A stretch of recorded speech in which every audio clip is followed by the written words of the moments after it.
Don't miss Cunningham Corner, live from Camp Cunningham Gym, March 9th. In my brand new gym in sunny South Florida, we got the hottest boxing show going today. Broadcasting live on 4 platforms: Periscope, YouTube, Ustream, and Facebook Live. The only boxing show.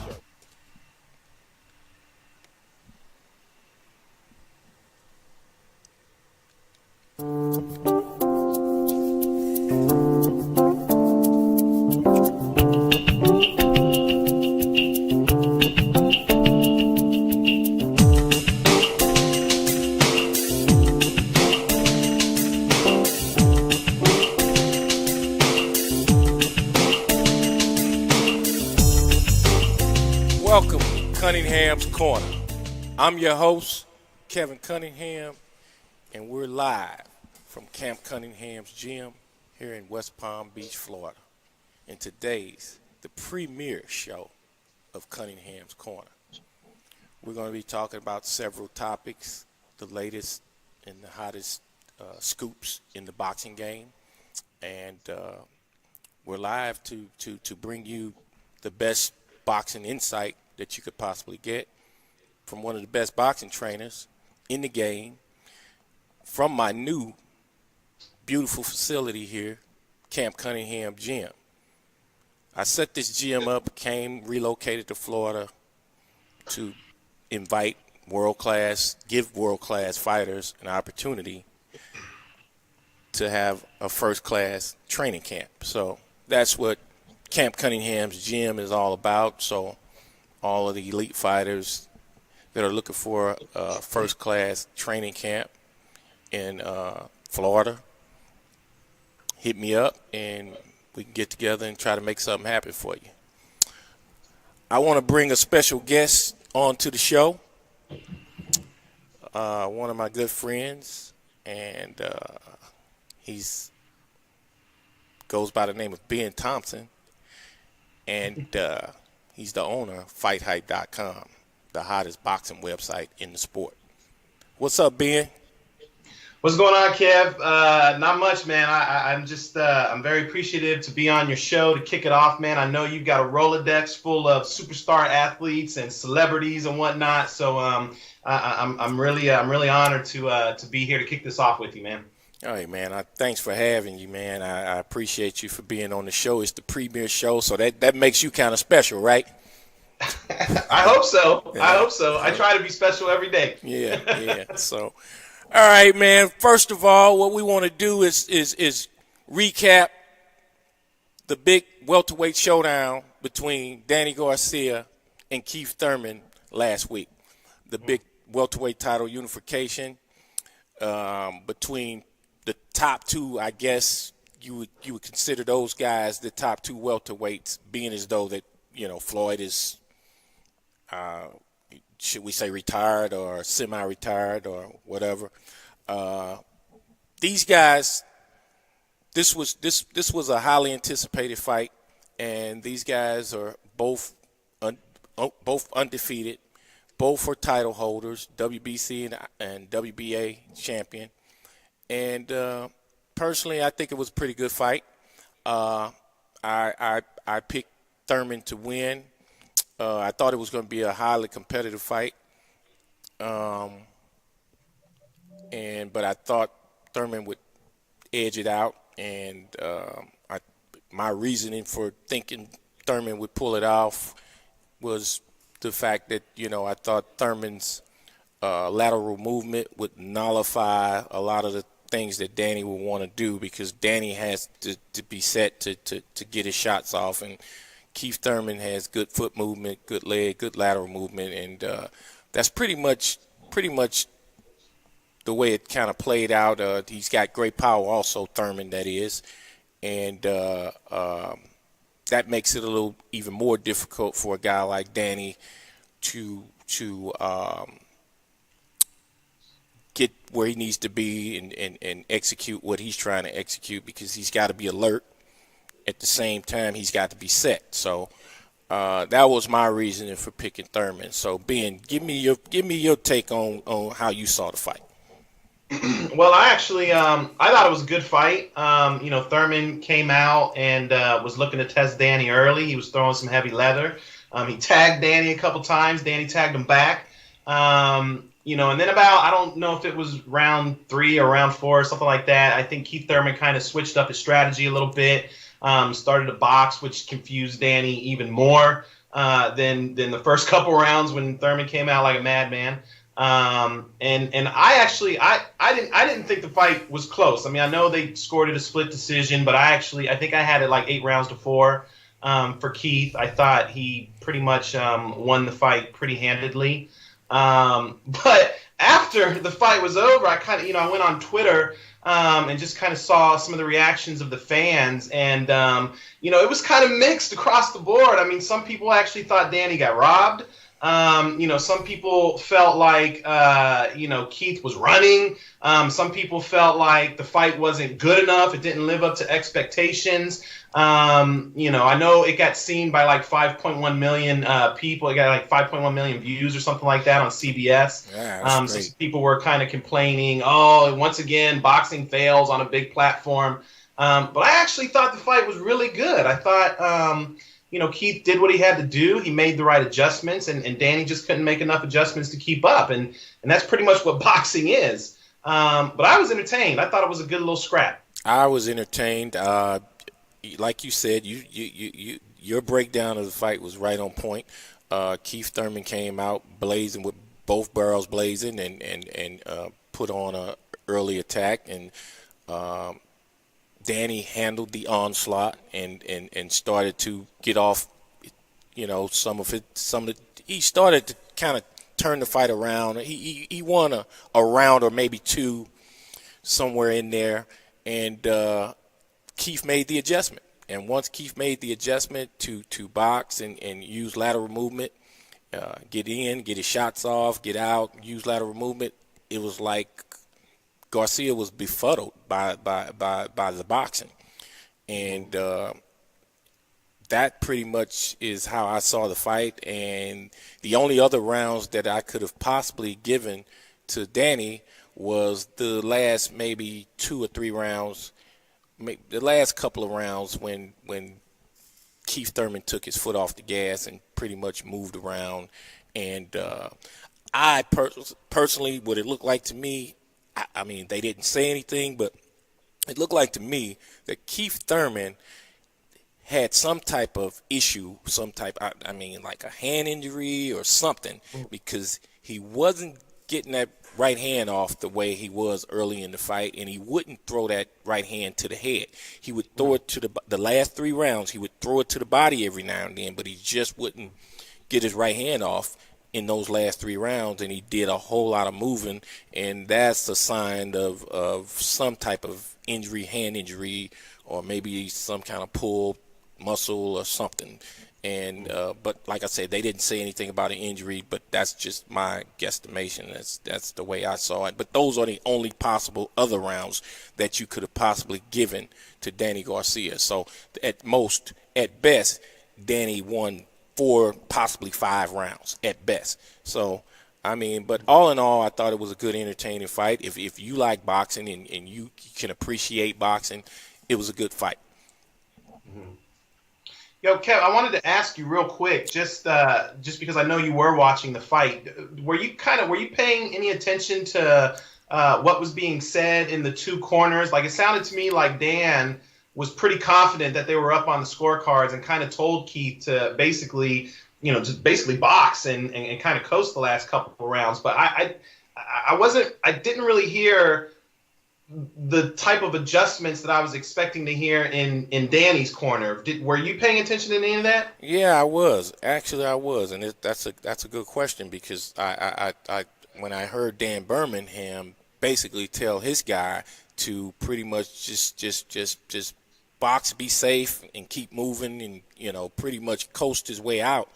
I mean, you never know how the judges are scoring those fights, and Danny, had some decent rounds in those middle to late rounds. He had a few things going on that if they wanted to go his way, they could have. But I would have told my guy, we're up, be smart, but keep putting hands on him. Keep touching him. Keep boxing him, but stay smart. Stay. Don't do anything crazy. Stay smart, but keep winning this fight. And that's not what I heard from Dan Birmingham. On the other side, Angel just pretty much was just getting in Danny's ass, telling him that look. You got to knock this motherfucker out and this, that, and the other. And I didn't really hear any strategy over in that corner. So, and they were behind. So, so maybe that's, you never know how a corner fighter trainer communicates. So that's pretty much, I guess Danny got the understanding of what Angel wanted him to do. But for the most part, pretty much in a nutshell, at the end of the day, Keith Thurman won the fight. I thought he won it relatively easy. He could have won that fight going away if he hadn't took his foot off the gas in those last few rounds. But there was somebody that felt that the decision was all screwed up. So, and basically that's Danny's number one fan, and that's his dad. So, let's John, I want to go to that. Cue up that video from Angel Garcia after the fight. How you feeling? No, I'm not mad. I'm no sore loser, but I'm disgusted with this shit. He lost, my brother. He ran the whole fucking night. You guys want to win? I don't give a fuck about him, man. For real, I want Danny to retire today. Why? Because fuck this shit, man. Ain't no stepping stone for nobody. Fuck this true champion. The bullshit, yeah. Angel, how'd you score it? I scored at least seven.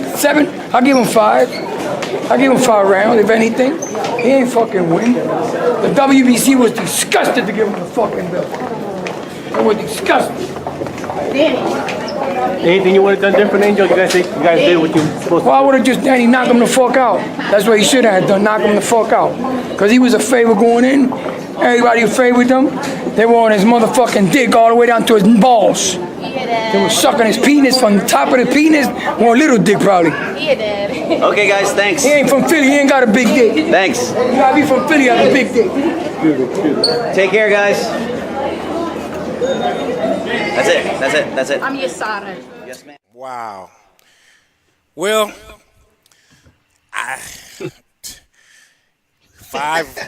he gave Thurman 5 rounds at best, I guess, and that's pretty much. I think he got it a little mixed up, but I mean, hey, that's his son, and wow. But what does dicks have to do with the fight? What does the size of dicks have to do with that fight? I mean, wow. So, guess you got to be from Philly to have a big dick, I guess, huh? Is that what? I mean, that's what he said. So, I mean, wow. So, I don't know. Yeah, I don't. Yeah, I'm gonna leave that alone. I don't know. I don't know how Angel Garcia does his research on that, but yeah, that's he was pretty upset. He was pretty upset, to say the least. He was not happy about the outcome of that fight. But he did another video actually the other day. He went on Instagram and posted a video. He seemed a lot more calm. I know in that video he was talking, I want Danny to retire. Fuck them. I'm disgusted. Blah blah blah blah. But since then he's actually done another video. He's calmed down. He basically said, hey, I thought we won, but we're gonna get a rematch. I mean, he's talking like, I don't know, maybe he made a phone call to somebody. He's talking like he already knows the rematch is gonna happen next. Wow. But, I maybe he knows something we don't know, but I don't see the fans clamoring for a rematch in that fight. I mean, it was a good fight, but it wasn't one of those fights where it was a nail biter and it was so close to where it's going to command and demand an immediate rematch. So, I mean, I thought the Sean Porter fight was closer. I did too. I just told the guys in the gym today I thought the Sean Porter fight was a lot closer than this fight. So, I mean, I don't know. Maybe like I said, maybe he knows something that we don't know. But I don't see the fans begging for a rematch for that particular fight. There's a lot other fights that could be made that would be more in demand than the rematch of Thurman Garcia. So, that's that. And you know, I don't know. Angel is he's a hell of a character, man. And I guess you know, it works. Is that good or bad for boxing though, Kev? Is it good to have a character like? I mean, I know he says some controversial things like that, but it gets people's attention. That's the question. That's the exact question I was just going to ask. Is it good or bad for boxing? Well, I mean, I don't think I wouldn't say he was bad for boxing. You know, I just the comments were just a little funny and strange to me. I mean, because like I said, I don't see what the size of dicks had anything to do with who won that fight. You know, so I mean. Yeah, but it made good television. It made good for Fighthype. I can tell you that much. I mean, because if we're talking about dick sizes, maybe they will want a smaller dick because the smaller dick won according to Angel Garcia, you know. So I mean I don't know, you know, but we're gonna move on to the next topic, and that is the up and coming pay-per-view fight between Golovkin and Jacobs. Triple G versus Danny Jacobs. What do you think about that, Ben? First of all, I think it's terrible that it's on pay-per-view. I mean, I don't know too many people who are actually going to buy that fight. I mean, don't get me wrong, I'm going to buy it, but I have to. It's my job. Yeah, that's what I was about to say, other than hardcore boxing fans, but that's not what you go to pay-per-view for. Right. Right. You know, you want your general market people to get into that pay-per-view. That's and generate the real revenue. So I agree with you. I don't understand why this fight is not on regular HBO. But go ahead. Mm-hmm. Yeah, no, I mean that's a whole other topic. Why it's not on regular HBO, but yeah, I mean, as far as the fight itself is concerned, I'm actually looking forward to it. I think it's a good fight. You know, I think it's a legitimate. People that are complaining about Golovkin, he hasn't fought anybody. You know, Danny Jacobs is a legitimate test. You know, he's got some good boxing skills. He's got power, and he's a legitimate middleweight, so he's going to come with some size. The only knock on him that people would point to is his chin. You know, obviously he was knocked out before, and then, you know, in his fight with Sergio Mora, he got dropped, and people will argue that Mora's not a big puncher. You know, but in his defense, you know, Danny was on the attack. He was coming in. He was being a little bit reckless and kind of walked into the punch. So I think that's what the fight depends on. It just depends on whether or not Danny's chin is going to be able to stand up to the vaunted punching power of Gennady Golovkin. So I think there's a lot of questions, and I think there's going to be some answers found out. So, you know, that's why it's kind of a shame that the fight's on pay-per-view, because not that many people are going to see it. If I had to guess, I'd probably say about 150,000, maybe 200,000 buys tops. I agree. Right.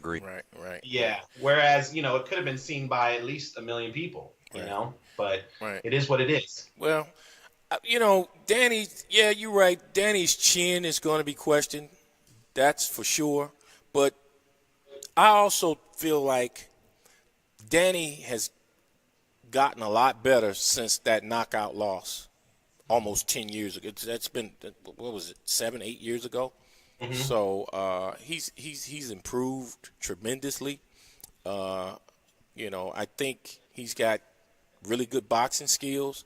But in this fight, he's going to have to put some hurt on Golovkin to get Golovkin's respect. Mm-hmm. And he's going to have to do that early, because if he does not do that early, you know, Golovkin is going to try to walk through him like a hot knife going through butter, and that's not going to be a good thing. Mm-hmm. Kevin, let me ask you real quick. My man Percy actually did an interview with Willie Monroe Jr. Actually, it wasn't Percy; it was Lewis. He was at Fights, Willie Monroe, and he actually had some advice for Danny. He told him stay close. And if I think back to Willie's fight with Gennady, he actually had a lot of success on the inside and kind of rumbling with Gennady, you know, up close as opposed to staying on the outside. Is that kind of the game plan that Danny should approach the fight with, to try and take the fight on the inside, or should he just not worry about that at all and stick to what he does best? Well, what he needs to do is do what he does best, and do whatever Danny and his team who's ever in charge of putting together the strategy and have broken down the tape and putting the strategy and game plan together. That's what he needs to do.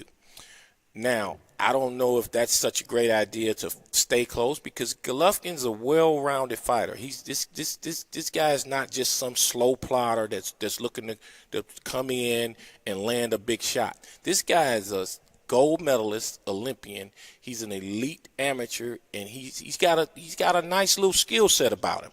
Yeah, he's got a high knockout ratio, but he's got some wrinkles in there that's some shows that he's got a lot of skill to what he's doing. And he throws long shots.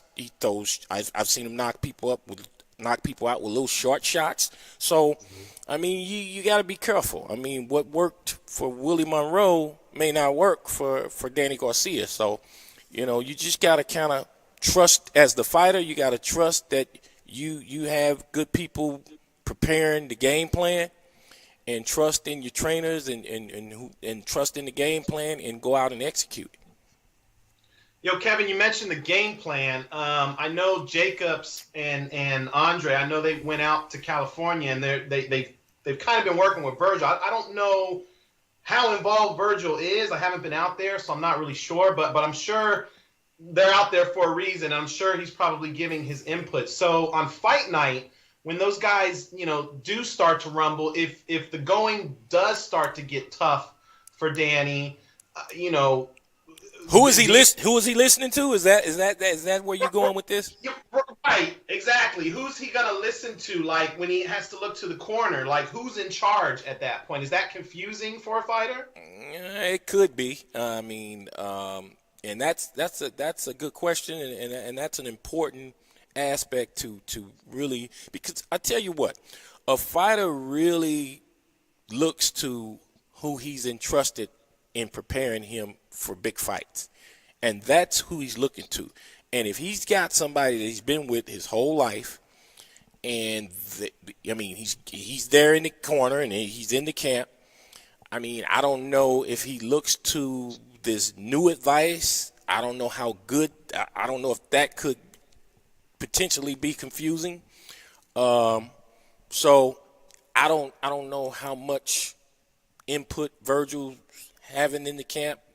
Maybe he's just helping out here and there. But to answer your question, that could be a little confusing if you're with your longtime trainer and then you're adding something new and you're looking at two guys and whose advice. I mean that is a little confusing. And one thing about me, I can't stand a confused corner. So, I hope that, whatever they're doing, it's organized, because this is a big fight. This is a dangerous fight for Danny, and it's a huge fight, which all fights are dangerous, but it's the biggest fight of Danny's life at this point in his career. So I'm hoping, Danny's a good guy. I've been knowing him for years. And I'm hoping just the whole team, just everybody's got it all together, and he goes out and execute and comes out with the victory. Yeah, well, I mean, I think either way, I think there's going to be a lot of questions that are answered for, whether you're a fan of Danny or you're a fan of Gennady Golovkin.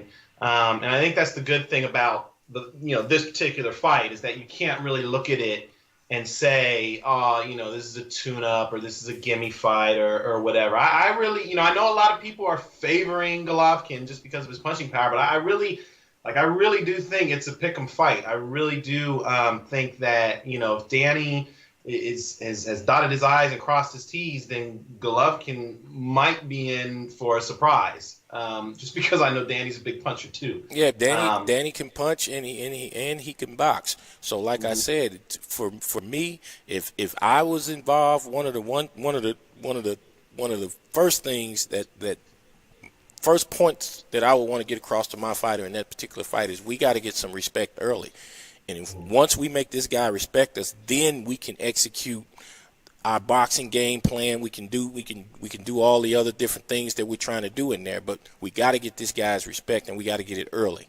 So, and I'm it's no secret I'm rooting for Danny because, hey, I've been knowing that kid since Devin fought Danny in the JOs when they were 14 years old. So, he's always been a great kid. So, I mean, I'm the host of Cunningham's Corner, and I'm pretty neutral in most instances. But in this case, I'm kind of rooting for Danny and hopes he pulls it off. But it's gonna be a big fight. Kevin, what does he do if he can't get that respect? Like, what if he hits him with his best Sunday punch and Golovkin just smiles and walks through it? Is there like a plan B, or is Danny just shit out of luck at that point? Well, I tell you what one of my old school trainers used to tell me back in the day, son, you better box and hold your motherfucking socks. Because if he hits him with his best shot and that guy, he doesn't even flinch and just keeps pressing, he's got the box all night, and he's got to try to pull it off and keep from getting caught with something big himself. So and that's and that can be done. It's possible. So, but I think that he's got to find a way to get Golovkin's respect. Mm-hmm. No, I agree. Yeah. So, tune in Saturday night, HBO pay-per-view, Golovkin, Jacobs, and we'll see what happens. I think it's a good fight for boxing. It's a great fight for Danny. Golovkin, he marches on and continues to try to be one of the biggest stars in the sport, and we'll see what happens. But Ben, yes, we're going to go to commercial. Okay. And when we come back from commercial, you know what? No, we could talk about this topic right now because it's not going to take long. What do you think about Mayweather McGregor? I think it's going to happen. I absolutely think it's going to happen. I know Floyd wants it. He's been licking his chops for that fight ever since McGregor said his name. Again, it boils down to the UFC and whether or not they're going to want to do it. But I think there's just so much money involved. Why wouldn't you do it? Even if he loses to Floyd, he's supposed to lose to Floyd, so there's not going to be any stock lost on him. I think they would be foolish if they didn't do the fight. I believe it's going to happen 100%. Well, if you listen to the UFC and the UFC bosses, I guess they're playing possum because they're talking as if they don't really want to do the fight unless they're in control. And, yeah, but Floyd's not doing anything if he's not in control. So how do we get this fight done? Anyway. That wouldn't make any sense anyway, Kevin. But it's really when you say the UFC boss, it's really Dana White that's talking like that. Yeah, I didn't want to put him on blast, but that he's the face of the UFC, so everybody knows, He is the face of the UFC, but he's not the owner. He's not the one that makes the final decisions. And if I know Floyd, and I don't know Al Heyman like that, but I know if Al Heyman is negotiating this fight for Floyd Mayweather, he ain't talking to Dana White. Right. That's not the man that he's negotiating with. He's negotiating with the people with the big money.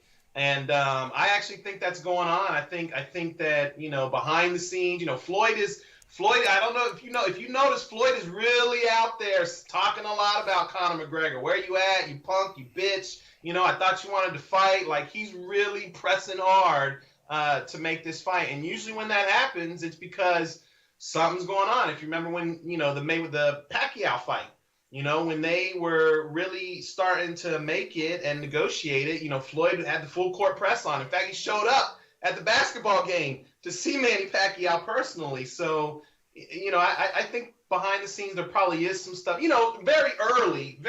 I don't think they're on the verge of making it right away, but I think there's probably been some communication, and Dana probably has no idea what's going on. They probably just keep him out the loop.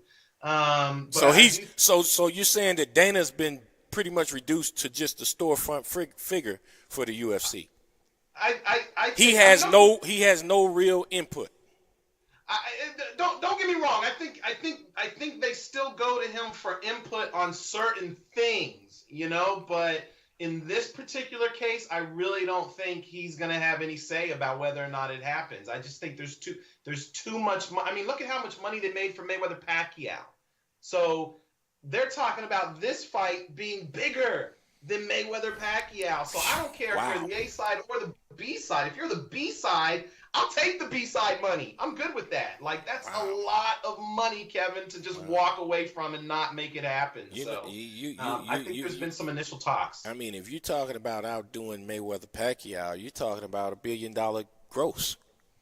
So you're right. That fight has to happen because there's not another event in boxing or UFC that you could gross anywhere near $1 billion. So you're right. If money rules the world, so if it's based off just the projected gross, that fight has to happen. Yeah, I mean, I agree. It's just, and I know a lot of people, the diehard boxing fans are and they're not going to be happy about that. And I'm sure there's probably going to be some issues with the commission because how can you allow a fight with a guy that's never had a professional boxing fight take place against, TBE?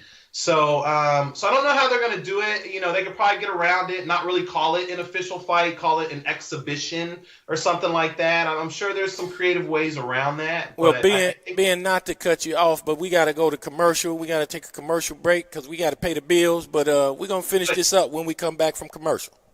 Sure. Tell me, Kenny, how is it you rub my belly so fine with that secret rub of yours? And don't even tell me what you're gonna do next. I love you, Kenny Bear. Tell me, Kenny baby, what you gonna do next? Kenny Bear's Home Florida Barbecue Rub and Seasoning. Grab a bottle today.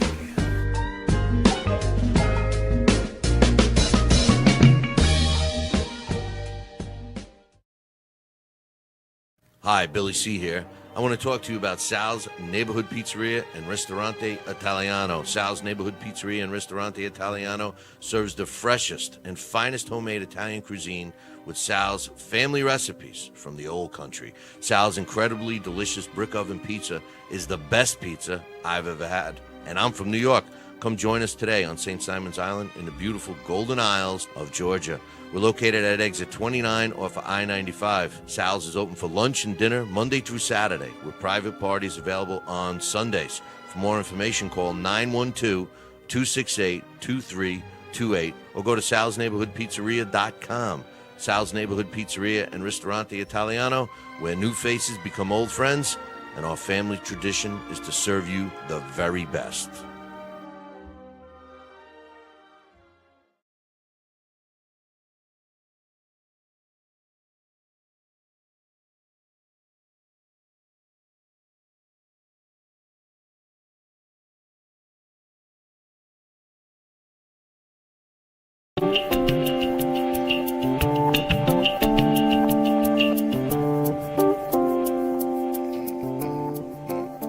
We're back, Cunningham's Corner, and we're in the corner talking real boxing, talking Mayweather McGregor. And Ben, before we went to break, we were talking about the different dynamics of how this fight might come together and why this fight would come together. I mean, when you're talking about upwards of close to $1 billion in gross revenue, that would make any event happen, I would say. So, but you were speaking on the critics and some of the naysayers to Floyd fighting a UFC guy as opposed to fighting another one of the top fighters in boxing, and you were kind of expounding on that. So finish up what you were saying about that.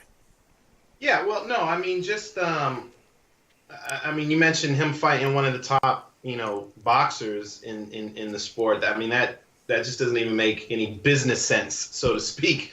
I mean, once you make it to that level, it's all about money for everybody involved, not just the fighter, the promoter, the manager. Everybody's looking for money.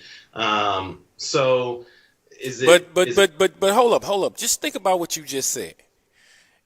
That Okay. for Floyd Mayweather to fight the best boxer in the game doesn't even make sense. Wow, where have we come? Well, that just tells you how popular the best boxers are right now. They're not as popular as someone like a Conor McGregor. It's just, it's a popularity contest. I mean, that's all it boils down to. They can make more money by him fighting this guy over here because he's more popular than, any of the top. I mean, I'm talking way more popular than any of the top boxers. So, yeah, it does. It sounds crazy. But so basically, you said it best. It really is a popularity contest. Yeah. I mean, that's what it boils down to. And it sounds crazy, but look, we're talking about Floyd Mayweather. We're talking about a guy whose legacy is already set.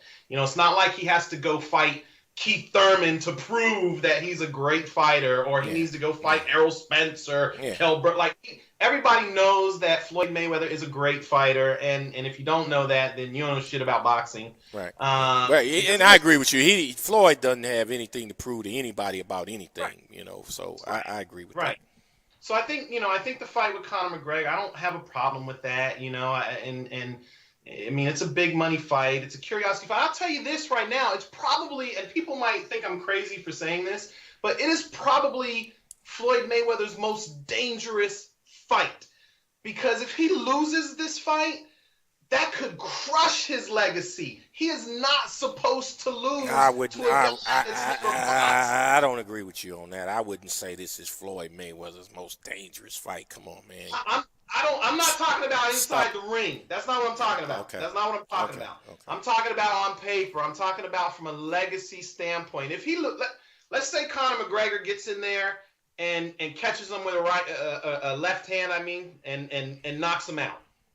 Like, what do you think people are going to say about Floyd Mayweather after that fight? I mean, look at how the critics treated Adrian Broner when he lost to Marcos Maidana, a world-class former world champion, okay? Floyd Mayweather is going into that fight. What is he, like a 25-1, betting favorite? I mean, it might even be more than that. I mean, he's a pretty heavy favorite to win this fight. So if Conor McGregor goes in there and catches him with a shot and knocks him out, then a lot of critics are going to come out and just fillet his. Well, but you could say that about the other 49 guys that he fought, because that was basically the situation. If such and such goes in there and catches him with a big shot and knocks him out, so there's no I'm trying to find out how this is the statement you made that this is Floyd's most dangerous fight. I mean, because Conor McGregor's not a boxer. He's not a boxer. That's what I'm saying. So how is this Floyd's most dangerous fight? And this guy's never fought in a boxing match his whole life. I'm not talking about inside the ring. I'm talking about on paper. Well, they're gonna fight the fight inside the ring, Ben.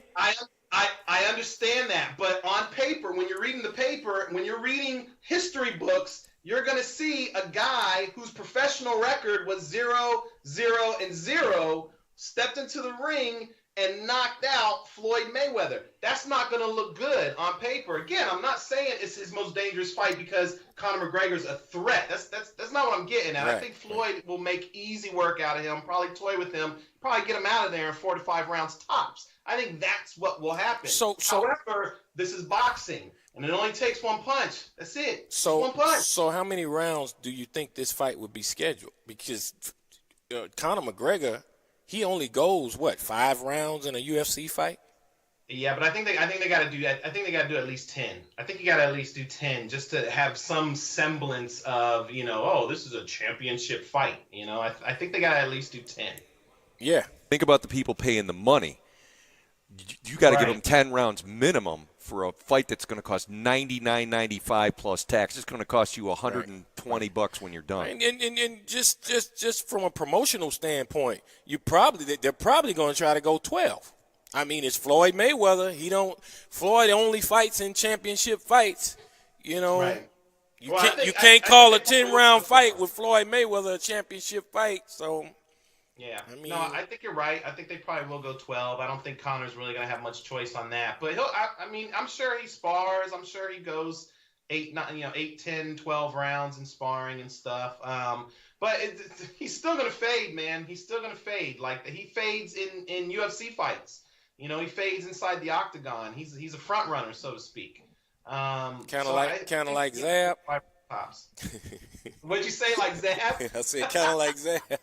You said it, not me. Yeah, because Zab won the first 3 or 4 rounds of that Mayweather-Judah fight, and I don't know, the bottom just fell out. So that was a little inside joke. They used to call Zab a front runner. So, but I don't know, man. This Mayweather-McGregor thing, I mean, I don't think it'll be Floyd's most dangerous fight. It'll probably be the fight that he makes the most money in. But do you want to see the fight, Kevin?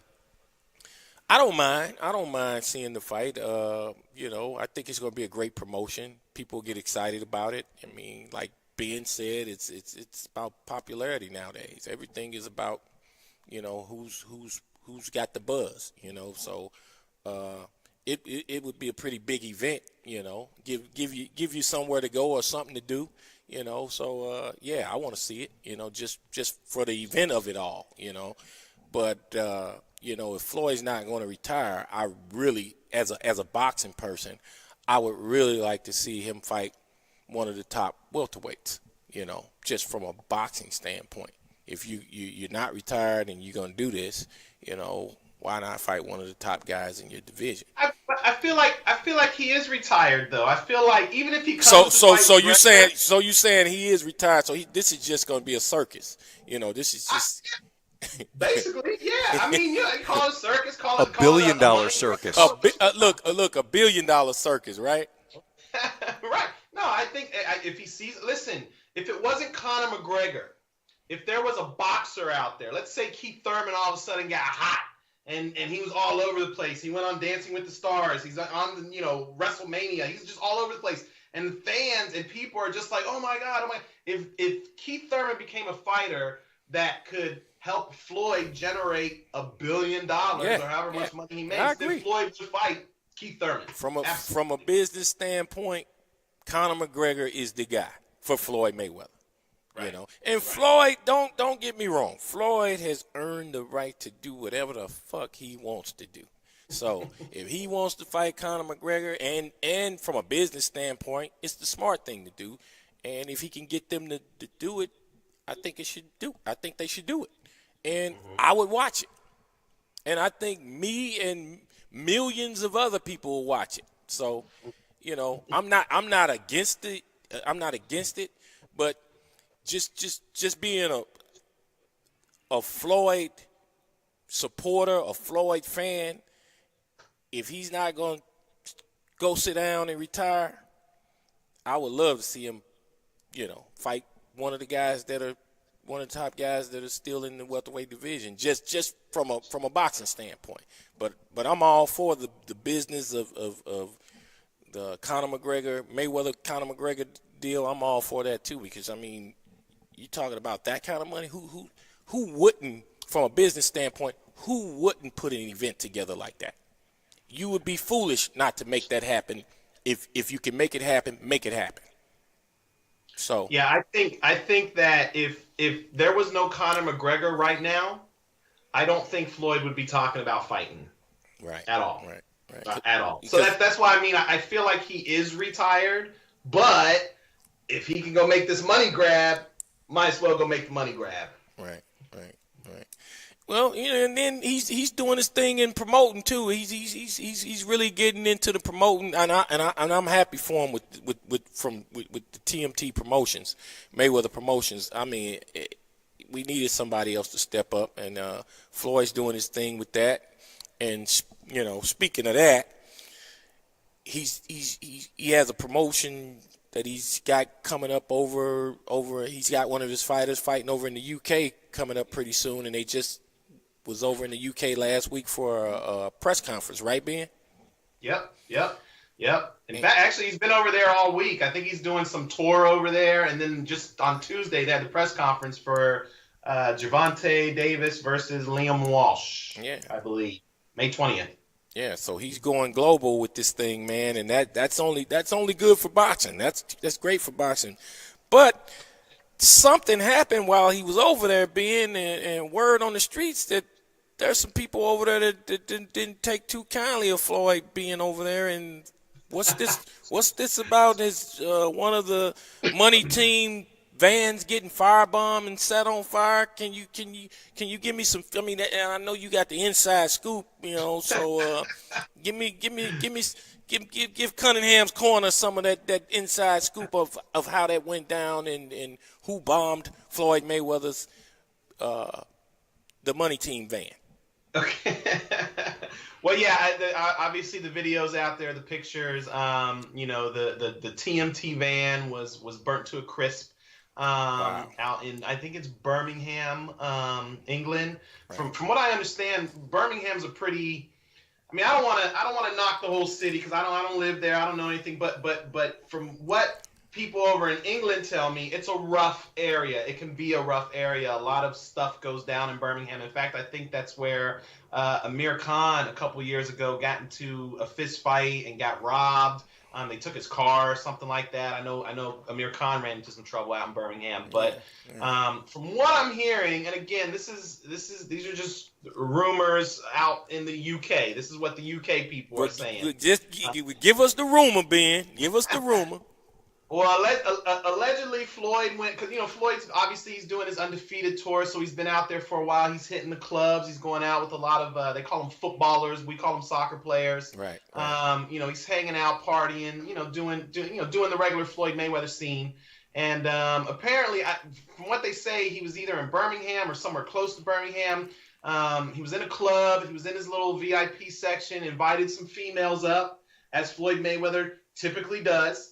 The females went up there. I'm not sure if their male friends were there or if they were just affiliated to these males. But apparently they were linked to some kind of gang over there, some type of UK gang, some roughnecks out in Birmingham.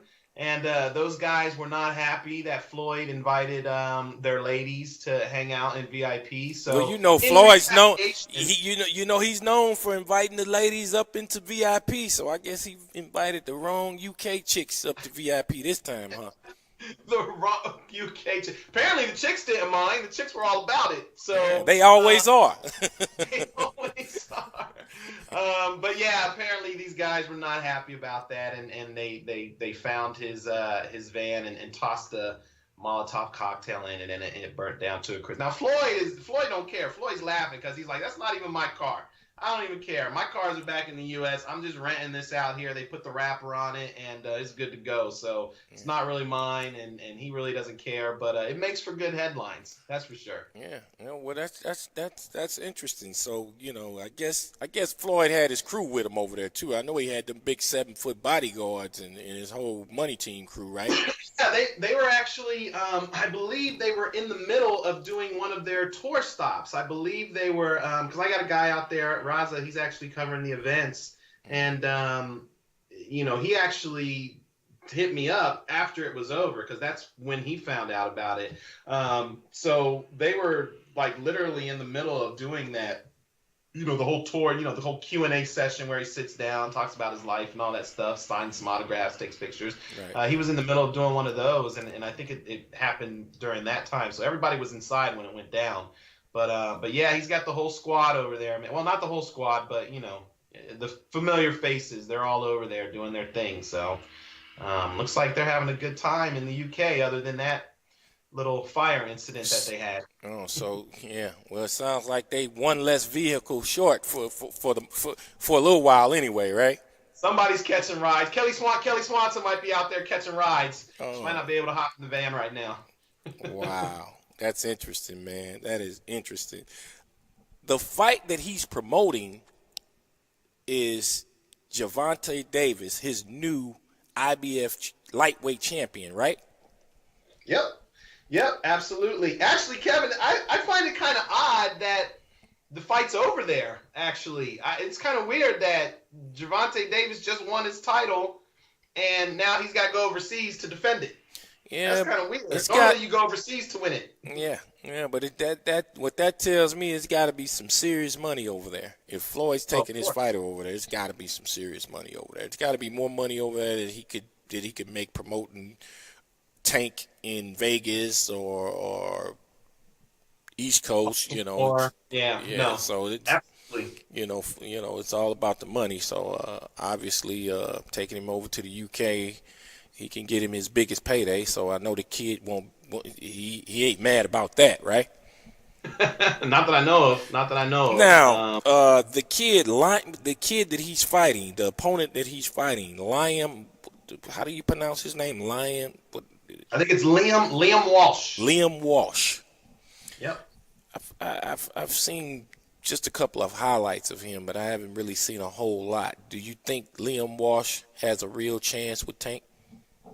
You know, it's kind of similar to the Danny Jacobs Golovkin fight. I mean, Tank's going to be coming to steamroll him, and if Dude doesn't put any hurt on him, you know, then Tank's going to walk through his punches, and there's probably going to be some problems. So Tank's got to walk him down and get him up out of there, especially over in the UK, right? Well, I don't know if he has to get him out of there. I mean, you always want to get him out of there to be safe, especially overseas. Right, but you know, he's over there with Floyd. You know what I mean? Yeah. So Floyd carries a little different type of respect amongst the UK fans, the UK judges. Well, they damn sure didn't show no respect the other night when they firebombed his car. So I mean, I don't know, bro. Shit. The fight's not in Birmingham, though. The fight's not in Birmingham, so that's a good thing. Okay. But no, yeah. But I'm sure Floyd, Floyd and his team, they gonna do what they got to do to make sure the politics of it all is right. So the kid should be all right as long as he goes in the ring and handles business. So yeah. But yeah, man. So look, it was great having you, Ben. We got to do this again. I enjoyed your company on the first episode of Cunningham's Corner, and I'll be getting with you, man, and we're gonna be closing out on the first show. And anytime you want to come on, you're more than welcome. I appreciate the invite, Kev. I'll definitely be back for sure, man. All right, thanks, Ben. Yes, sir.